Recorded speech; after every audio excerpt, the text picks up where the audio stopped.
Chapter 5's biggest mystery has finally been confirmed by the developers themselves, and it explains a lot. So right after the whole prototype train fight in Chapter 5, we go and jump off the train as the prototype is assumed dead. But of course he is not dead, because just like William Afton, he always comes back. So as we try to go and run away, we are grabbed by the prototype and of course stabbed right through the chest. As we're laying down on the ground about to go and pass out, we can see the shadow of the prototype reaching out to go and grab Poppy as he makes a menacing laugh. Then it switches to a scene showing a mysterious character's POV. As the prototype is carrying them, he goes and lifts them on top of this vat of Poppy gel as he goes and looks at us one last time and proceeds to go and drop this character inside of it, as we can see the Poppy gel slowly consuming them. While this is all happening, you can actually hear some dialogue in the background, of course Poppy speaking. Should you come back years later, your conscience finally getting the better of you, may you descend into the dark and the dust. Welcome home. Saying the exact same lines as in the Welcome Home VHS tape in Home Sweet Home in Chapter 3.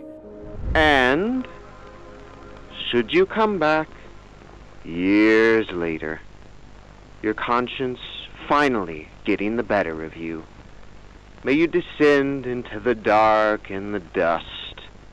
Welcome home. Now that was a really cool attention to detail, but right after that scene went and finally ended, as we all thought was going to be the whole big major cliffhanger for Chapter 5, then we can see a death screen showing that our time is not up, as Ghibli goes and revives us, and we're in the exact same spot that we were stabbed in, showing that this may have all been just a dream. Or is it? That's why this is one of the most biggest mysteries in Chapter 5. We have no entire idea whose POV that was, or if it was even real or fake. There's been many theories going around that this is either the player or Poppy's POV, because of course Poppy is broken after the tea party when the prototype says, "I can fix you," and then proceeds to go and break Poppy. Don't be afraid. I can fix you. Poppy, I Can make better.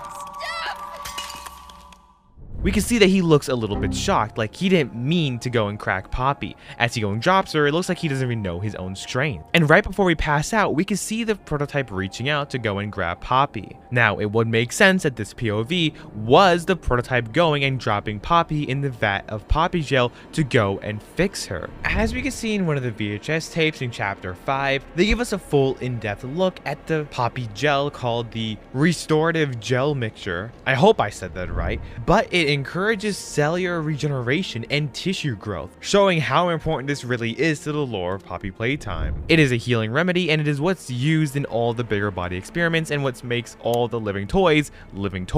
Thanks to this note here in Chapter 2, we see the experiment use of how the whole regenerative ability of the Poppy flower and how they made it into a gel, and it was able to go and revive a rat, starting the entire experimenting process, which was a huge step forward and a huge innovation for them. So now we know that the Poppy gel could do all this stuff, so it makes sense that he would drop Poppy in there to go and fix her. But everyone else is saying that the prototype actually went and dropped us in there, and that left a whole bunch of questions, like, one, why would the prototype go and stab us just to go and heal us to bring us back in the exact same spot? It made no sense, and that's why it left many fans just confused, wondering, what is this scene?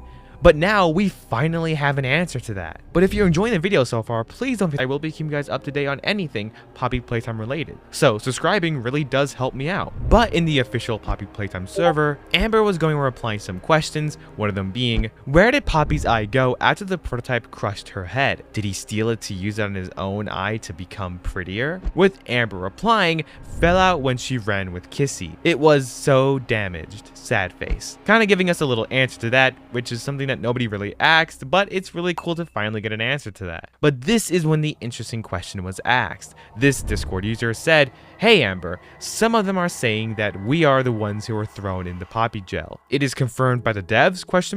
I just want to know that. With Amber finally going and giving us the answer, yes, the player is thrown in the gel, not Poppy, lol. Yes, this kind of does make sense because in the entire game series, we have never switched POVs. It's always been our POV.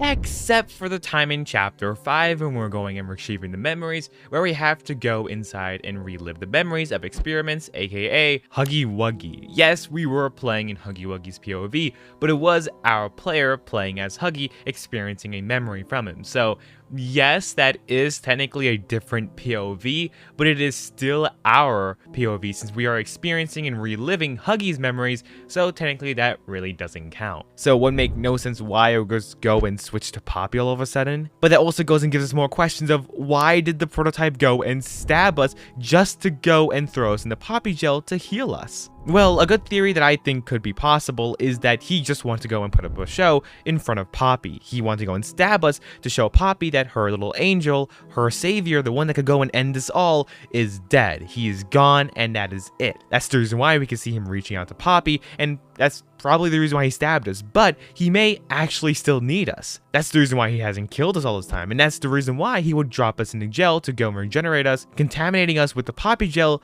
making us, you know, better and all healed. But why would he just go and put us in the exact same spot?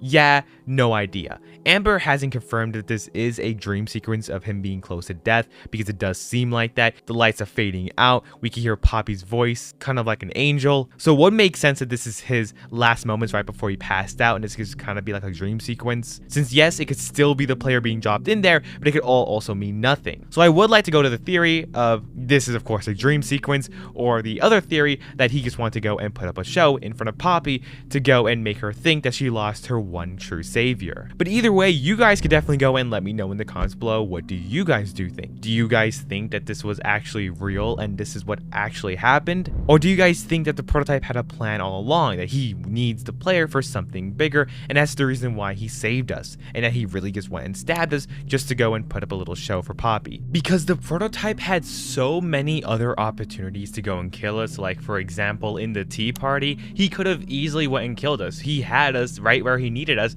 but no, he just went to go and traumatize Poppy just for Kissy Missy to go and attack him for him to get distracted. So it seems like he had so many other chances to go and kill us, but he didn't. So it seems like the prototype may actually still need us more than we think. But either way, that's really going to be it for this video. You guys can go and let me know in the comments below, what do you guys think about it all. Don't forget to watch this video here to see some other type of character explained videos. This video here to see my full entire playthrough for chapter 4, because it is pretty crazy to see all these reactions and I definitely screamed at so many different moments, along with this video here to see the latest Poppy playtime news.